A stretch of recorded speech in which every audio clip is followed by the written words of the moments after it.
Hey, everybody, this is Sheriff Tim Carter, the Shenandoah County Sheriff, and today I have with me Kailey Foley, Master Deputy. And let's see, Kailey, you work out of, what school do you work out of? Mountain View High School. Mountain View High School, okay.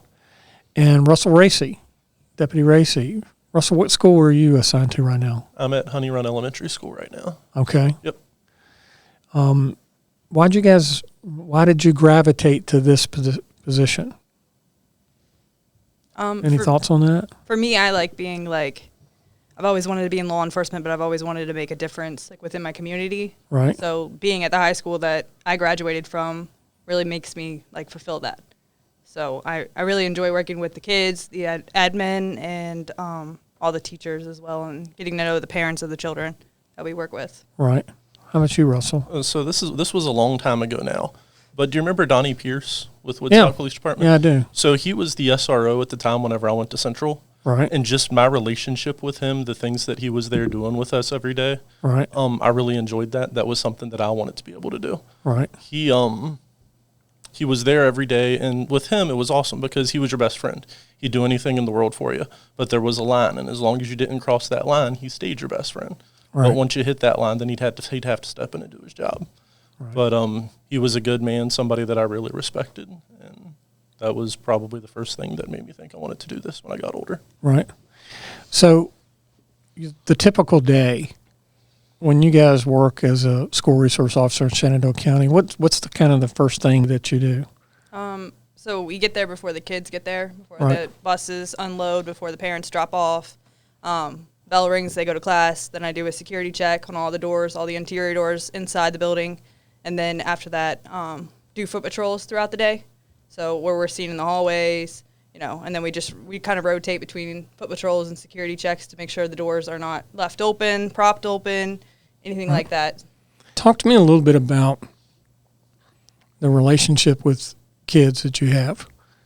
I mean, I call that interventions. So, I mean, I'm sure there's the usual greetings that you have in the morning with people that you know or, coming to school or what have you. But I would imagine that during the course of the day, there are times when you have interactions with kids about stuff that they're dealing with or being involved in. Yeah, absolutely. So, especially at Honey Run, I have little kids, so you have to learn to gauge your conversations with them, be it a kindergartner who's 5 years old or a fifth grader who's 11, 12 years old. You have to be able to kind of read that age range. But they'll come up to you, they'll ask you questions, almost kind of like a guidance counselor sometimes, wanting to know, hey, Officer Racey, this is what's going on at home. What do you think about this? Sometimes it's just about being their friend. They'll come up, they'll talk to me about the video game they played the night before, maybe the movie they went out to watch with their older siblings. Right. So it's not always negative. It's actually, most of it's very positive. Mm-hmm. And you build those relationships with them so that way, like with me, and I tell everybody this at an elementary school level, at elementary school, it's kind of like a long-term investment. You're building the relationships, you're putting time in with kids at that age, so when they get to the middle school, when they get to the high school, they're comfortable going to the middle school SRO. They're comfortable going to the high school SRO. Right. They have those relationships already set in at a young age. Right. So, how about in high school? You're having those interactions too? Yeah, we have. I've had kids come up and kind of talk about their home life if they had a rough night the night before. I just kind of meet with them and see what happened, see what we can do at school to make it a little bit better, if they need anything from us. Sometimes it's as simple as, behavior on the bus that was unsafe, just talking about why you need to be safe and why you need to act, appropriate on the bus. They're not in trouble. We're just having a simple conversation, just talking about, what could happen. Right. I think there's a perception sometimes that we're not the school disciplinarians, I mean, that's not what we're there for. We're there mainly to protect the kids. And but I would imagine there's a lot of interaction with school staff. So do you find you're doing that a lot each day too, Kailey? For my level at the high school, there's a lot of times where I have to ask, if someone comes to me with a problem, the first question I ask is, have you talked to admin? Right. And if they say they haven't, then I say, then you start there. And if there's actions moving forward, then they'll let me know. Right. And then I step in. But a lot of the times they just sometimes they can't find admin and I'm just there. Right. So they'll, bring the problems to me. But I have to tell them, like, I'm here for safety and security. That's, out of my hands. That's more, disciplinary from the school. Right, right. Same thing with you with regard to staff, Russell? Well, sort of. We're there for the kids. Our job is safety and security of the building, the kids inside, but it's also safety and security of the staff. Right. Now, I tell the kids my job is to keep them safe, but their job is to learn.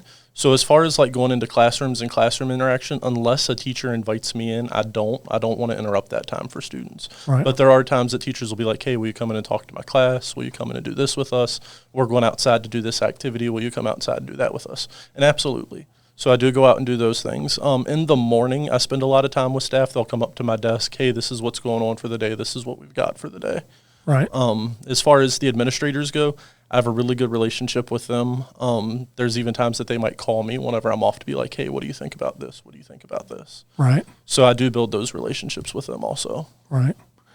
There's not always, I mean, you guys are doing stuff after school. Mm-hmm. Like, what kind of stuff are you involved with? So right now we cover, we're covering all the home basketball games that we have at the high school. So Rusty helps at Mountain View, and so do the other SROs who work on that campus. We cover football games. We do homecoming and prom, so we're there for those events as well, mm-hmm. for safety and security of everybody attending. We cover the backpack drive mm-hmm. in the summer. That's an SRO event that we do, and then we also do the Sheriff's Office Kids Camp, Leadership Camp, right, which is a lot of fun. Yeah. So also, and this is something I started a few years ago. I sat on the board with the Boy Scouts. Right. So once a month I go down, I sit with them, I have a meeting with them if they need any assistance from us or if they have any questions about anything. I'm there for them. That's a lot of fun some days, and it's a great way to get in and figure out what else is going on with people and maybe spread ideas back and forth, how they do things, how we do things, and learn from it. Like Kailey said, the basketball games, that's the big thing we have going on right now. Mm-hmm. All right, so Kailey, in addition to regular law enforcement certification, what we would call like a regular law enforcement officer or deputy sheriff or what have you, you guys attend specialized training. Yeah. Certain specialized training. So how does that work? I mean, I know there's like a SR, school resource officer basic class, and then there's other stuff. So the SRO basic is a class that you are enrolled in like as soon as you become an SRO. That's kind of like your first thing that you have to do. Right. And that kind of talks about just kind of what the job entitles and how to build relationships with kids, how to work through a couple different struggles you might be faced with. And then every July we attend the SRO conference. So that's just kind of where we can get updates, on legal updates. They have different sessions that are held. Like they did one that covered a couple of school shootings that have happened. So they had guest speakers come in and talk about that. They talked about suicide, like a mother whose son committed suicide. So we got to sit through different of those. And then in the afternoons, they have different breakout sessions that you can attend, kind of based off. They give you a breakout sheet that lists, what they're going to be talking about, mm-hmm. and then you get to choose. So it makes it a little more interesting. So whatever you want to cover, you can pick for that. Right. And then other certifications you guys have. I mean, I know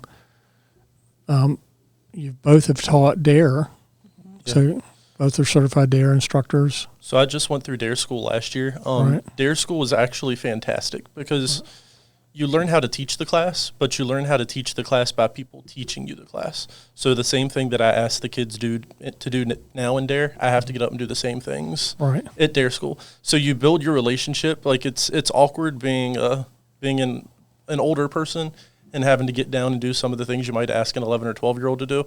But when you're doing that with the people that you're in the group with, you build the relationships with those people in that group, and they become some of your closest friends. It's pretty cool how that worked. Right.